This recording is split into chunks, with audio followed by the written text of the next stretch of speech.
Hi there, my name is Amber Lee, and I'm the founder of Cryptobox Comics. I am an animator, programmer, and comic book artist.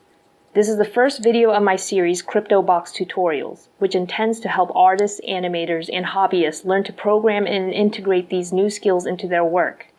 This introductory video will provide a high-level overview and is best suited for individuals with no experience in coding.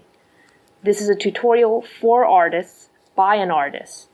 Artists won't need to know how to optimize graphics programs by using floating point registers and assembly, but as this video series goes on, the tutorials are going to become more and more intense to prepare artists to tackle more challenges suited to their needs. Therefore, for this video, I will go over the following. What is coding? What are conventions? What is setup and draw? For now, let's explore the basics. What is coding? Coding is basically a list of instructions that you give to a device. In this case, it's your computer. There are many different coding languages such as Java, JavaScript, Python, Whitespace, C++, C#, among many others. The syntax and vocabulary can vary significantly from language to language, and they may have different capabilities and libraries specialized for your needs that I may get into in another video. However, when it comes to animation, there is a very standard convention that most languages share. Conventions are rules or behaviors that are usually shared across all languages, operating systems, or companies, and are generally accepted as a standard. One simple example of a convention may be how you always use the left click on your mouse to select something, and the right click on your mouse to open the menu for that item. This is something that is shared across Mac devices, Windows devices, and Linux devices. These conventions help make things predictable, which is why it's helpful because when there is a person who traditionally uses a Mac, if he or she were to switch to a Windows computer, he or she will know that the left-click functionality is the same as when he or she used a Mac computer, because this was an agreed convention by developers across multiple companies. The click example is more of a behavioral convention, but there are also language conventions as well. And when it comes to animation and programming and computing, there exists a standard convention that is shared across most languages.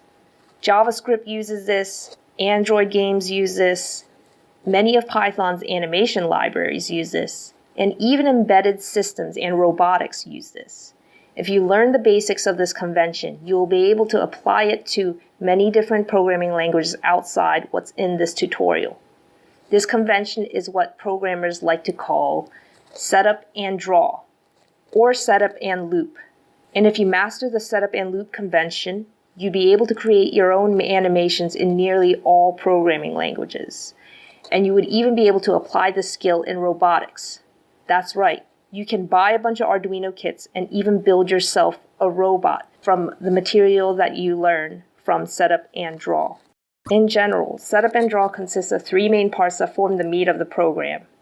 The first part of setup and draw is the initialization of variables. The second part is setup. The third part is draw.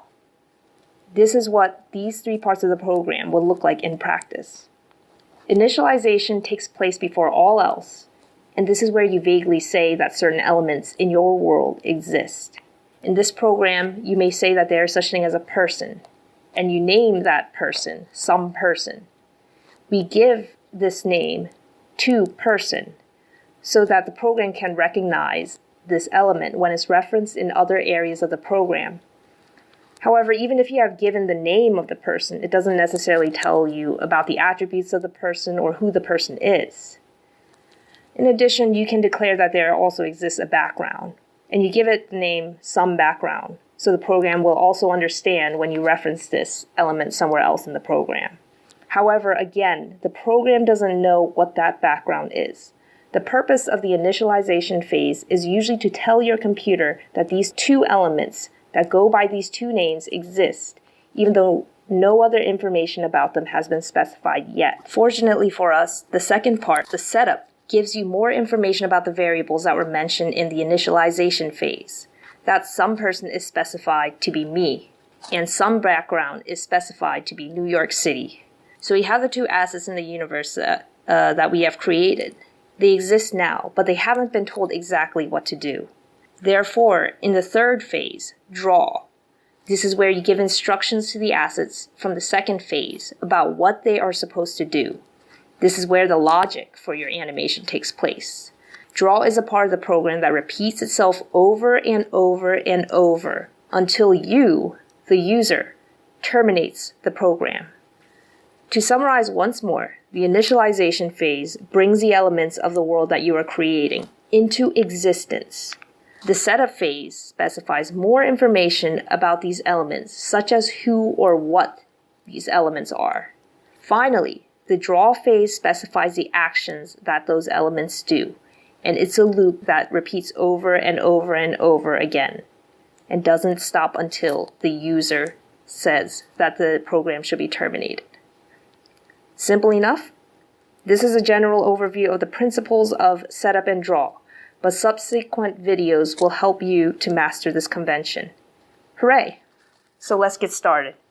Happy coding!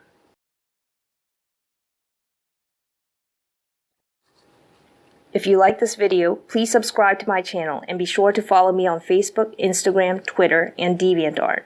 I also have a website at www.cryptoboxcomics.com. Check out these links in the description below.